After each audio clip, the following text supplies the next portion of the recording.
অল্প অল্প করে জীবনের গল্প ধরে ধরে সাজানো তো থাকবেই। অল্প অল্প করে বিয়ের পরে সব জীবনের মেয়েরা চায় আমাদের নিজেদের একটা সংসার হোক, আর সেই সংসারটা আমরা নিজের মতো করে সাজিয়ে তুলবো, তাই না আপুরা?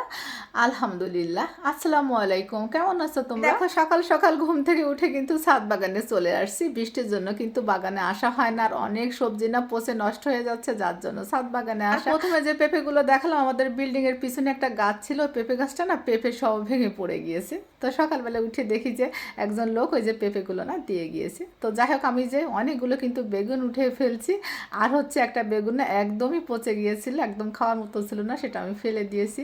দেখি যে দুইটা ড্রাগনও পেকে গিয়েছে, এই যে উঠিয়ে নিলাম। মাশাল্লাহ, আমার কিন্তু ফল পাড়তে না ভীষণ ভালো লাগে। সবসময় কিন্তু আমি সবজি উঠাই না, আমার হাজব্যান্ড উঠিয়ে নিয়ে যায়।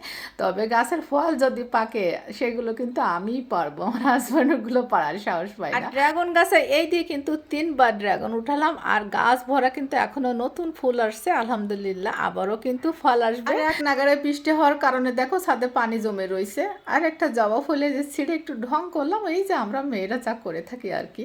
তো এই কুল গাছের কুলগুলো দেখো দেখতে কত বড় বড় হয়েছে, আর পেকে না কতটা টসটসা হয়ে গেছে। আমি হাত দেওয়ার সাথে সাথে কিন্তু ছিঁড়ে আমার হাতে পড়ে যাচ্ছে। কয়েকটা ছিঁড়ে নিলাম, আমার ফুপু আসছে, ভাবলাম যে ফুপুকে দিব আমার ছাদ বাগানের ফল। তো যাই হোক, এই যে আলহামদুলিল্লাহ বেশ কিছু ফল পেয়েছি। আর এই কুলটা একটু বড় ছিল দেখে আমি একটা কামড় দিয়েছি, ওমা দেখি যে বড় একটা পোকা ভিতরে।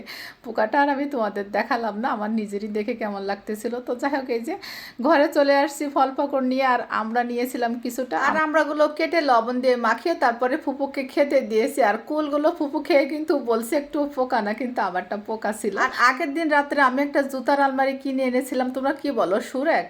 তো যাই হোক, যেটা বলো না কেন, তো আমি রাখছি এটা কিন্তু আমাদের মেন দরজার সামনে, মানে সিঁড়ি ঘরে। তো এই কর্নারটা একটু সুন্দর করে যে সাজিয়ে নিলাম, এই যে দেখো আমাদের মেন দরজার সামনে এটা রাখছি। আর এই গাছটা নিয়ে আসছে আমার হাজব্যান্ড বৃক্ষ মেলা থেকে। তো আমাদের হেল্পিং হ্যান্ড আসছে, উনি কিন্তু এত কথা বলতেছে, ওনার সাথে আমি কথা বলতেছি, আর এই যে হাতে কিন্তু কাজ করতেছি, কারণ উনি আসলে কথা বলতেই থাকে বলতে থাকে। এই যে তোমাদের একটু দেখিয়ে দিলাম, আল্লাহ গো এত কথা যে বলে।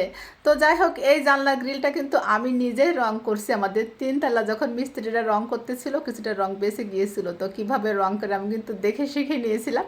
পরে ওই জানলা গ্রিলটা আমি রং করছি, আর গাছগুলো আবার জায়গায় রেখে দিই। তারপরে যে এক মগ চা নিয়ে বসছি, কারণ চাটা আমার খেতেই হবে। এখন কিন্তু 12টা বেজে গিয়েছে, তারপর আমি এক মগ চা খেয়ে নিয়েছি রিল্যাক্সে। তারপরে দুপুরে রান্নায় চলে আসছি।